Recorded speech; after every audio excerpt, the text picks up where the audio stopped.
Hello friends, Prayag institute या educational चॅनलमध्ये आपल्या सर्वांचं मनापासून हार्दिक स्वागत आहे.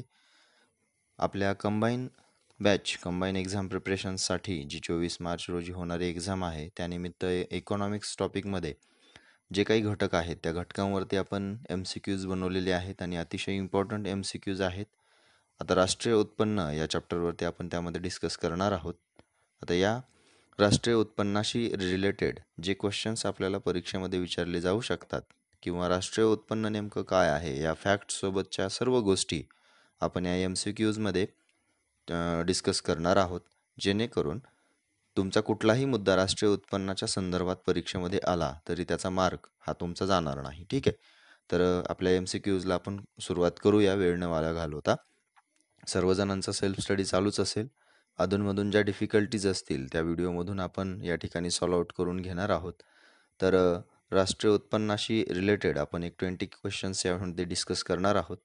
तर पहिला क्वेश्चन्स त्यामध्ये आहे, योग्य विधान निवडायचे.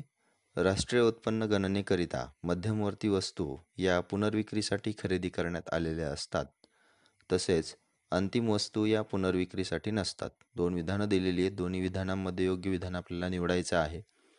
आता तुम्ही या क्वेश्चनचा आन्सर हे काढू शकता. व्हिडिओ पॉज करायचा आहे, तुमचा आन्सर काढायचा आहे आणि असे शेवटी पूर्ण 20 क्वेश्चन्स जे आहेत, आता तुम्ही क्वेश्चन सोडवल्याच्या नंतर तुमचं उत्तर बरोबर आहे की चूक आहे हे लगेच तुम्ही टॅली करून घ्यायचं आहे. आणि अशा पद्धतीने आउट ऑफ 20 पैकी किती तुमचा स्कोअर येतो हे थोडंसं इमानदारीने कमेंटमध्ये जरी शेअर केलं तरी चालेल. आता तुम्ही एक चेक करायचं आहे की आपण या ठिकाणी आपले किती बरोबर येत आहेत किंवा आपण कुठे आहोत एक राष्ट्रीय उत्पन्न समजून घेण्याच्या बाबतीमध्ये. ठीक आहे. तर दोन विधानं दिलीत. या दोन्ही विधानांमध्ये पहिलं विधान जे आहे हे बरोबर आहे. राष्ट्रीय उत्पन्न जी गणना करत असतो आपण, जे मोजमाप करत असतो, त्यासाठी एक इंटरमिडिएट प्रोडक्ट्स जो असतो हा एक असतो आणि एक फायनल प्रोडक्ट असतो. ओके. त्यामध्ये मध्यमवर्ती वस्तू ज्या आहेत या पुनर्विक्रीसाठी खरेदी करण्यात आलेल्या असतात. म्हणजे एखाद्या संस्थेकडून एखादी वस्तू आपण आणली, त्याच्यावरती प्रक्रिया होणार आणि पुन्हा ती विक्री होणार. ओके. म्हणजे तिथं पुनर्विक्री आली. परंतु अंतिम वस्तू असतात, फायनल प्रोडक्ट असतात, या पुनर्विक्रीसाठी नसतात. उदाहरणार्थ एखाद्या कंपनीने फ्रीज बनवला, मग हा फ्रीज ग्राहकापर्यंत गेला, म्हणजे ही उपभोगासाठी वस्तू झाली किंवा गुंतवणुकीसाठी एक यंत्र म्हणून, फर्निचर म्हणून किंवा वाहनं म्हणून या फायनल प्रोडक्ट्स असतात, या पुनर्विक्रीसाठी नसतात. दोन्ही विधानं या ठिकाणी हे बरोबर येतील. आता हे काही थोड्याशा संकल्पना असतात मध्यमवर्ती वस्तू. आता मध्यमवर्ती वस्तू म्हटलं की आपल्याला सरळ सरळ एखादी गोष्ट बनवायची आहे किंवा एखादी वस्तू बनवायची आहे ना, तर त्याचा कच्चा माल जो आहे तो एक प्रकारचा मध्यमवर्ती वस्तू म्हणून आपण लक्षात घेऊ शकतो. वस्तू पूर्णपणे बनल्याच्या नंतर एक वापरासाठी ज्यावेळेस ती योग्य बनेल, फायनल होईल, त्यावेळेस ती फायनल वस्तू म्हणून आपण गणण्यात येणार तिला. ठीक आहे. तर फर्स्ट क्वेश्चनचा आन्सर ऑप्शन नंबर 3 आहे. पुढे नंतर सेकंड क्वेश्चनकडे जाऊया आपण. एका विशिष्ट कालावधीसाठी एखाद्या देशाचे राष्ट्रीय उत्पन्न म्हणजे काय असतं? त्यामध्ये ऑप्शन्स दिलेली आहेत. आता ऑप्शन्स तुम्ही हे व्हिडिओ पॉज करून रीड करू शकता. आता महत्त्वाचं एक गोष्ट आहे यामध्ये की विशिष्ट कालावधीसाठी म्हणजे एखादं वर्ष धरलं आपण, तर त्या देशाचं राष्ट्रीय जे उत्पन्न असतं, हे उत्पादित सर्व अंतिम वस्तू व सेवांचं मूल्य त्या ठिकाणी विचारात घेतलेलं असतं. म्हणजे देशाचे राष्ट्रीय उत्पन्न काय असतं असं जर म्हटलं, तर देशाने एकूण एका विशिष्ट कालावधीमध्ये तयार केलेल्या, उत्पादित केलेल्या सर्व ज्या काही उपभोगासाठी आणि गुंतवणुकीसाठीच्या ज्या वस्तू आहेत किंवा त्यांचं सेवा आहेत, या सगळ्यांचं मूल्य म्हणजे देशाचं राष्ट्रीय उत्पन्न असतं. मध्यमवर्ती वस्तूचे मूल्य अंतिम वस्तूंमध्ये अंतर्भूत असतं. दुहेरी गणना टाळण्याकरिता अंतिम वस्तूच्या किमतीचीच गणना त्या ठिकाणी केलेली असते. इंटरमिडिएट प्रोडक्ट्समध्ये बऱ्याच कच्च्या मालाच्या वस्तू असतात, त्या पूर्णपणे सगळ्या वस्तूंची बेरीज पूर्णपणे आपण फायनल प्रोडक्टमध्ये विचारात घेत असतो. जर कच्चा माल पण आपण आणलेली बेरीज केली आणि पुन्हा नंतर अंतिम वस्तूची सुद्धा एक कॉस्ट त्यामध्ये लावली, तर ही दुहेरी गणना त्या ठिकाणी होईल आणि राष्ट्रीय उत्पन्नाच्या मोजमापामध्ये कुठेतरी एक मर्यादा येईल. त्यासाठी दुहेरी गणना टाळण्याकरिता अंतिम वस्तूच्या किमतीचीच गणना आपल्याला तिथं करावी लागत असते. ठीक आहे. त्यामुळे ऑप्शन नंबर सेकंडमध्ये जर विचार केला आपण, क्वेश्चन नंबर सेकंडमध्ये जर ऑप्शन्सचा विचार केला तर ऑप्शन नंबर 4 हे आपला आन्सर राहील. ठीक आहे. नेक्स्ट क्वेश्चन आहे, योग्य विधान निवडायचे. देशांतर्गत उत्पादाच्या संकल्पनेत निवासी तसेच अनिवासी व्यक्तींना प्राप्त होणाऱ्या घटक उत्पन्नांचा समावेश होतो. आणि दुसरं विधान आहे, राष्ट्रीय उत्पादाच्या संकल्पनेत फक्त निवासी व्यक्तींना प्राप्त होणाऱ्या घटक उत्पन्नाचा समावेश होतो. तर जे डोमेस्टिक प्रोडक्ट आहे, देशांतर्गत म्हटलं की देशांतर्गत म्हटल्यावर निवासी पण आले आणि अनिवासी पण आले. ओके. कारण अनिवासी भारतीय अशी एक संकल्पना आहे. अनिवासी भारतीय म्हणजे आपण कोणाला म्हणतो, की असे भारतीय किंवा देशाचा जो निवासी जो आहे, म्हणजे तो बाहेरच्या देशामध्ये परदेशात राहून तिथल्या आर्थिक क्रियेमध्ये सहभाग आपल्या भारतातला एखादा नागरिक जर घेत असेल, तर तो त्या देशाचा निवासी म्हणून गणला जातो आणि त्यांना अनिवासी भारतीय म्हणून आपण गणत असतो. म्हणजेच त्याला NRI आपण म्हणत असतो. ओके. तर राष्ट्रीय उत्पादाच्या संकल्पनेमध्ये राष्ट्रीय उत्पाद आणि देशांतर्गत उत्पाद यामध्ये एक डिफरन्स आहे. तो म्हणजे महत्त्वाचा म्हणजे कुठला? तर राष्ट्रीय उत्पाद म्हटलं की फक्त आणि फक्त निवासी व्यक्तींनी प्राप्त जे केलेलं घटक उत्पन्न आहे, त्याचाच समावेश आपल्या याच्यामध्ये होत असतो राष्ट्रीय उत्पादामध्ये. देशांतर्गत उत्पादामध्ये निवासी असेल किंवा गैरनिवासी असेल, या दोन्हींच्या व्यक्तींना प्राप्त होणारा घटक उत्पन्नांचा समावेश त्यामध्ये होत असतो. यावरून दोन्ही विधानं इथं जी दिलेली आहेत ती बरोबर आहेत. ओके. नेक्स्ट क्वेश्चन आहे, राष्ट्रीय उत्पन्न घटक किमतीला मोजावयाचे झाल्यास कोणते सूत्र आपल्याला लक्षात घ्यावे लागेल? मग राष्ट्रीय उत्पन्न जे असतं हे घटक किमतीला आपण मोजत असतो. आता घटक किमतीला मोजायचं झालं म्हटलं तर ऑप्शन 4 पैकी काय नेमकं असू शकतंय?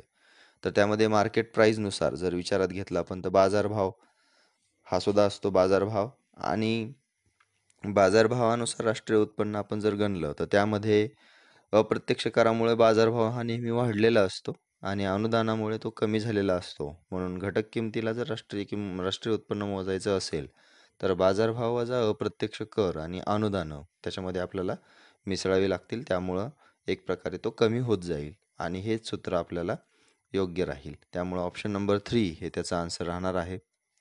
पुढे नंतर अयोग्य विधान निवडायचं आहे. उत्पादन पद्धतीने काढलेले राष्ट्रीय उत्पन्न हे मार्केट प्राईजला मोजण्यात आलेले असते. उत्पन्न पद्धतीने काढलेले राष्ट्रीय उत्पन्न हे घटक किमतीला मोजण्यात आलेले असते. खर्च पद्धतीने राष्ट्रीय उत्पन्न मोजण्यासाठी उपभोग खर्च व गुंतवणूक खर्च यांचा एकत्रित विचार केला जातो. आणि बाजारभावाला काढलेला निव्वळ राष्ट्रीय उत्पाद म्हणजे निव्वळ राष्ट्रीय उत्पन्न होय. आता यामध्ये अयोग्य विधान आपल्याला ओळखायचं आहे. व्हिडिओ पॉज करून तुम्ही त्याचा आन्सर काढलं तरी चालेल. आता यामध्ये पहिले तीनही विधानं जी दिलेली आहेत, उत्पादन पद्धत, उत्पन्न पद्धत, खर्च पद्धत, या राष्ट्रीय उत्पन्न मोजावयाच्या पद्धती आहेत. राष्ट्रीय उत्पन्न मोजण्याकरता त्यांचा एकत्रितपणे वापर देखील केला जातो. उत्पादन पद्धतीलाच मूल्यवर्धित पद्धत सुद्धा म्हटलं जातं. वस्तू व सेवांची निव्वळ मूल्यवृद्धी ती दर्शवत असते. म्हणजे एक प्रकारे त्या ठिकाणी जी मध्यमवर्ती वस्तू आहे किंवा मध्यमवर्ती वस्तूवरती ज्यावेळेस आपण अंतिम वस्तू म्हणून तिला फायनलाइज करतो, त्यावेळेस एकूण प्रदान मूल्यातून आपण ज्यावेळेस एक्स्ट्रा वजावट त्यावरून कळत असतो, त्यावेळेस तिथं मात्र आपल्याला तिथं मूल्यवर्धन हे आढळून येत असतं. म्हणजे वस्तू झाल्या किंवा सेवा झाल्या यांचं निव्वळ मूल्य ज्यावेळेस त्यामध्ये मूल्यवृद्धी होत असते, त्यावेळेस ती उत्पादन पद्धती आपण इथं विचारात घेतो आणि तीच मूल्यवर्धित पद्धत म्हणून गणली जाते. पुढे उत्पन्न आणि आय पद्धत जी आहे तिला आय पद्धत देखील म्हटलं जातं. आता उत्पन्न पद्धती जी आहे ही सेवा क्षेत्राचं स्थूल देशांतर्गत उत्पादन दर्शवत असते आणि ते घटक किमतीला मोजण्यात आलेलं असतं. आता घटक किमती कोणत्या कोणत्या असतात किंवा नेमके घटक कोणते असतात, म्हणजे भूमी असेल, श्रम असेल, भांडवल असेल, ठीक आहे. या सगळ्या गोष्टी ज्या असतात ह्या घटक असतात आणि ते घटक आपण त्या ठिकाणी ते गुंतवलेले असतात. राष्ट्रीय उत्पन्न हे घटक किमतीला मोजण्यात आलेलं असतं. हे उत्पन्न आहे कारण सेवा क्षेत्राचं ते स्थूल देशांतर्गत उत्पादन दर्शवत असतं. पुढे खर्च पद्धत आहे. खर्च पद्धतीने राष्ट्रीय उत्पन्न मोजण्यासाठी उपभोग खर्च आणि गुंतवणूक खर्च यांचा एकत्रित विचार केलेला असतो. तर या सर्व उत्पन्न मोजण्याच्या ज्या पद्धती आहेत त्यामध्ये उपभोग खर्च किंवा गुंतवणूक खर्च हे खर्च पद्धतींमध्ये खाजगी सरकारी धोरणामध्ये खाजगी खर्च किंवा सरकारी खर्च उपभोग खर्चामध्ये येऊ शकतो. पण गुंतवणूक खर्च जो असतो हा देशातील पण असतो आणि परदेशातील पण असतो. त्यामध्ये देशातील म्हटलं तर स्थूल देशांतर्गत भांडवल निर्मितीकरता देशातील गुंतवणूक खर्च असतो तर परदेशातील गुंतवणूक खर्च जो असतो तो आपल्या निर्यातीतून आयात ज्यावेळेस आपण ती वजा करत असतो, म्हणजे एक निव्वळ निर्यातीने आपण तो दर्शवत असतो. पण अयोग्य जे विधान आहे यामध्ये ते ऑप्शन नंबर 4 आहे. म्हणजे घटक किमतीला काढलेलं जे निव्वळ राष्ट्रीय उत्पाद असतं, घटक किमतीला, ठीक आहे, बाजारभावाला नाही, मार्केट प्राइसला नाही, तर फॅक्टर कॉस्टला.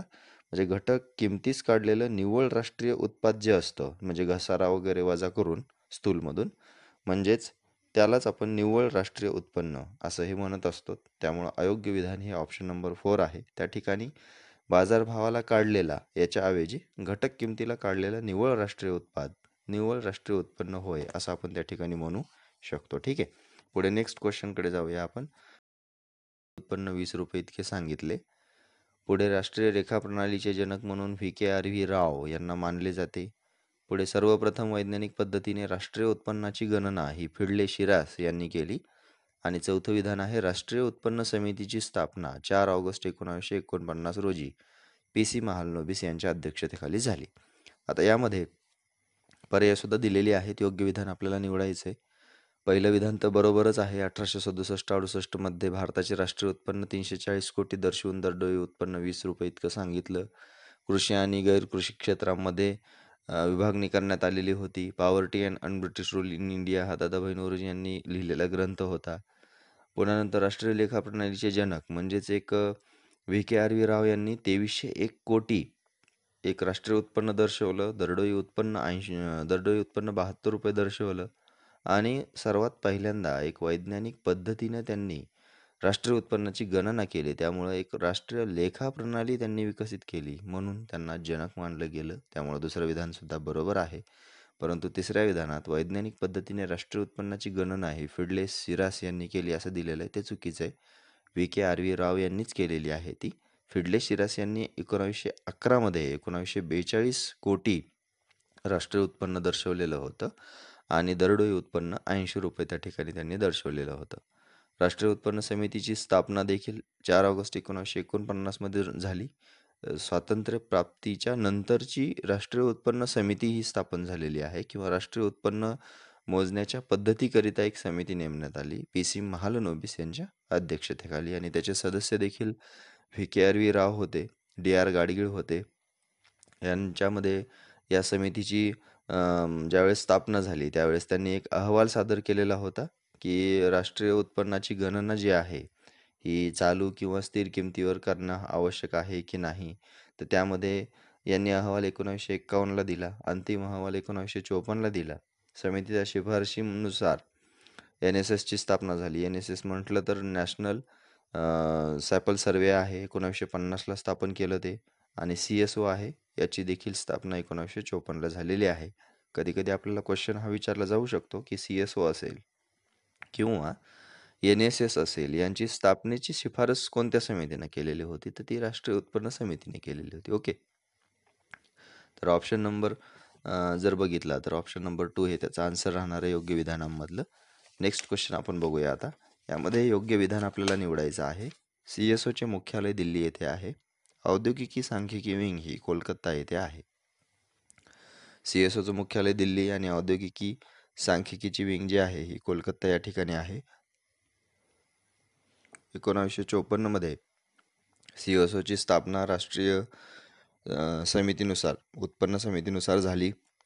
एप्रिल 1955 मध्ये त्याचं काम सुरू झालं.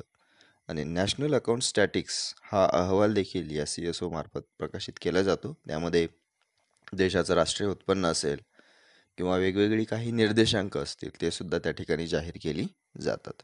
पुढे योग्य विधान निवडायचं आहे. NSSचे मार्च 1970 मध्ये पुनर्रचना करून राष्ट्रीय नमुना सर्वेक्षण संघटना म्हणून स्थापना झाली. NSSOचे कार्य 4 विभागामार्फत चालते. आता दोन्ही विधानं यामध्ये जी दिलेली आहेत ते आपल्याला योग्य इतके अयोग्य ते ठरवायचं आहे. अशा फॉर्मॅटमध्ये बरेच प्रश्न इकॉनॉमिक्सवर आपल्याला विचारलेले असतात. आणि जरी आपण अभ्यास करताना अशा पद्धतीची क्वेश्चन्स तयार जरी केली तरी आपला सराव हा खूप काही चांगला होऊ शकतो. कधीकधी नेहमीच व्हिडिओ पाहून किंवा कुठल्या तरी एखाद्या माध्यमाचा वापर करून अभ्यास करायला पाहिजे असं काही नाही आहे. आपण सुद्धा सेल्फ स्टडी करून अशा पद्धतीचा अभ्यास हा करू शकतो. फक्त आपल्याला सुरुवात करावी लागत असते. ठीक आहे. यामध्ये 2 विधानं आहेत. दोन्ही विधानं ही जी दिलेली आहेत ती बरोबर आहेत. 1970 मध्ये पुनर्रचना करून NSSOमध्ये रूपांतर करण्यात आलं NSSचं. आणि NSSOचे कार्य 4 विभागामार्फत चालतं. ती कुठले कुठले आहेत? त्यामध्ये सर्वे डिझाईन व रिसर्च कोलकात्याला आहे. पुन्हा कोलकात्याला डाटा प्रोसेसिंग विभाग एक आहे.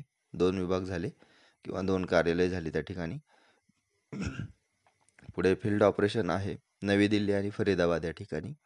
आणि समन्वय प्रकाशन करण्याचं काम पुन्हा नवी दिल्ली या विभागामार्फत चालतं. म्हणजे नवी दिल्लीला 2 आहेत, तर कोलकात्याला 2 आहेत. ठीक आहे. तर ह्या NSSOचे 4 विभागीय कार्यालय आहेत.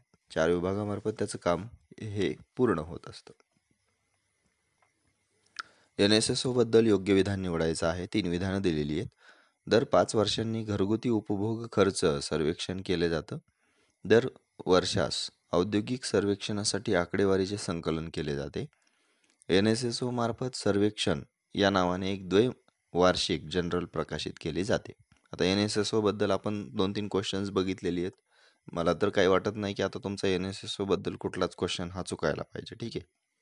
तर NSSO बद्दलची ही तिन्ही विधानं दिलेली आहेत. ही तिन्ही विधानं बरोबर आहेत. त्यामध्ये दर 5 वर्षांनी घरगुती उपभोग खर्च सर्वेक्षण केला जातो.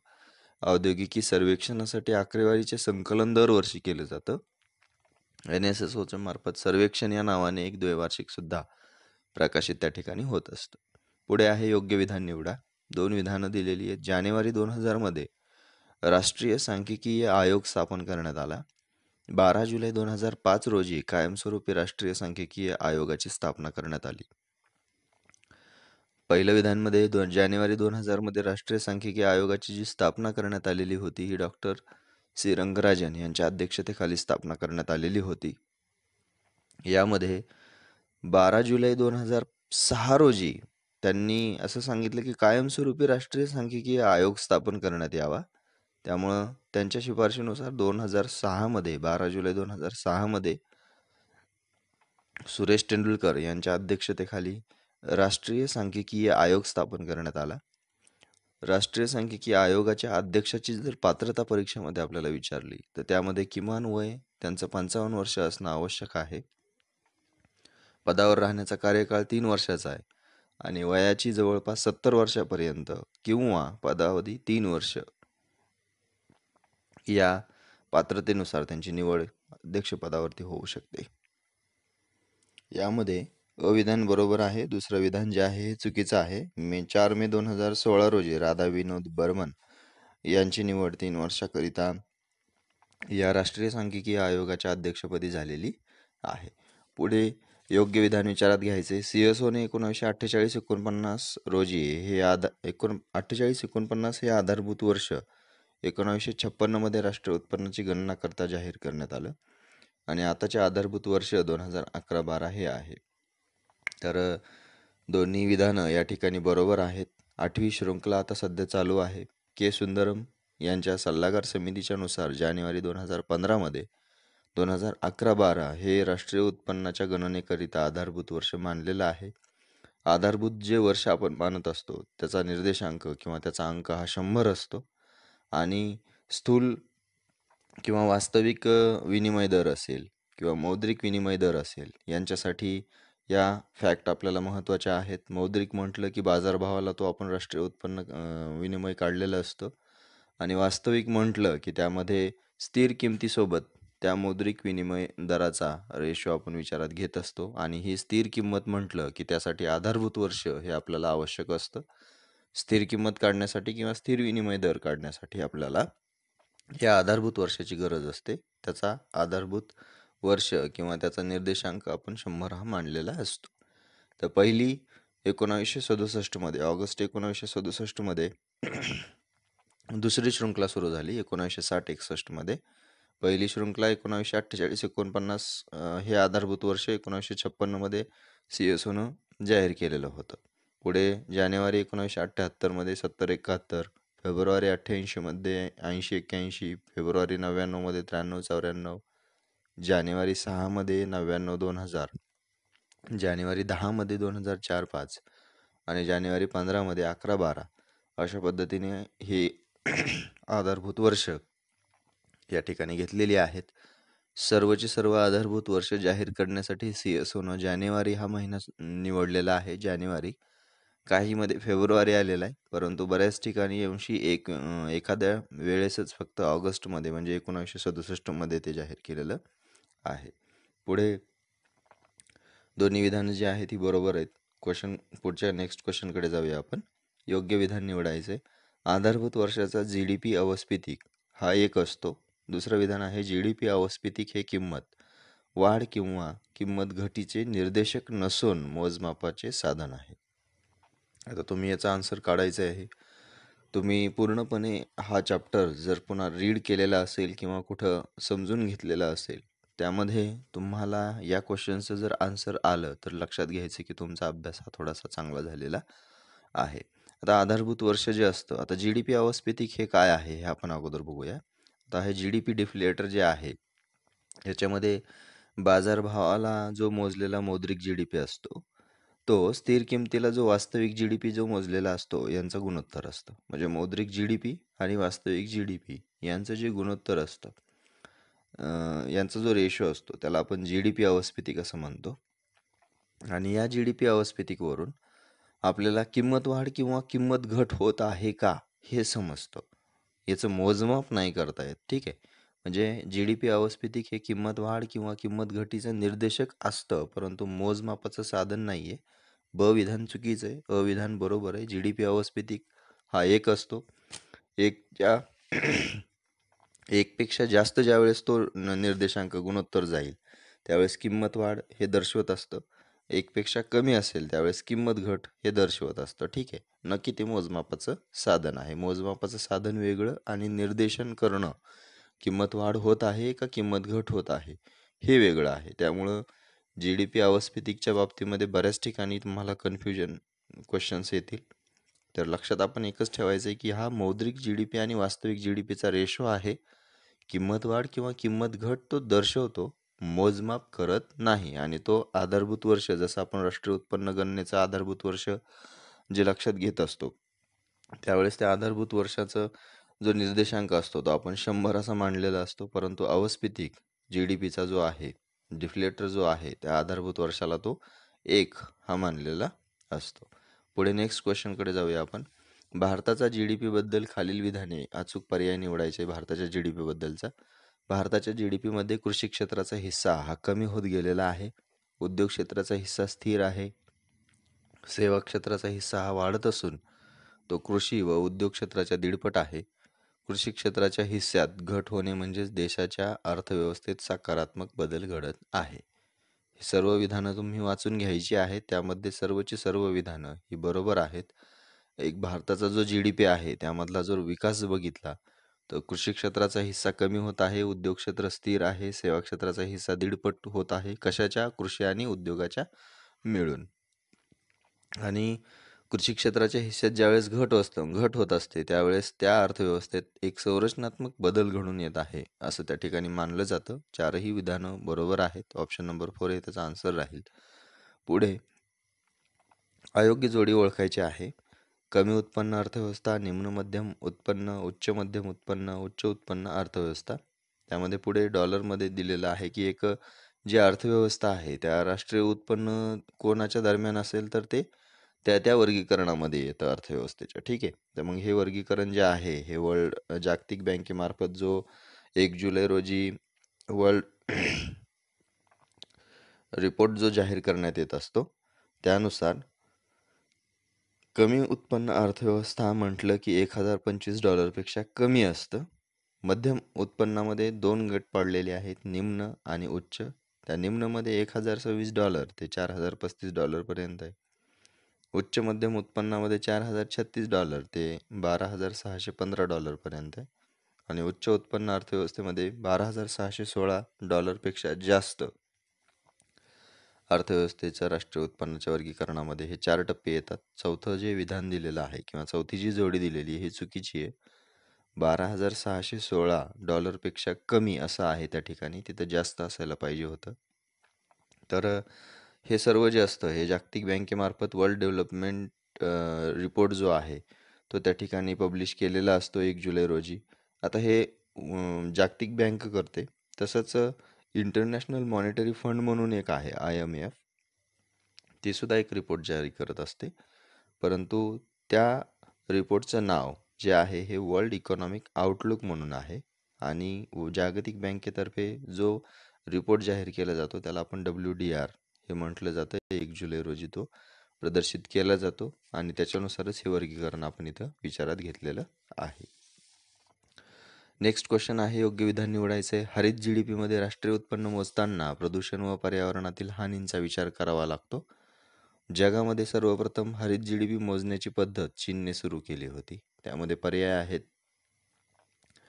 हरित GDP जे आहे हे हरित GDP ज्यावेळेस आपण काढतो त्यावेळेस राष्ट्रीय जे उत्पन्न असतं त्यातून पर्यावरण हानीचं मूल्य आपण हे वजा करत असतो.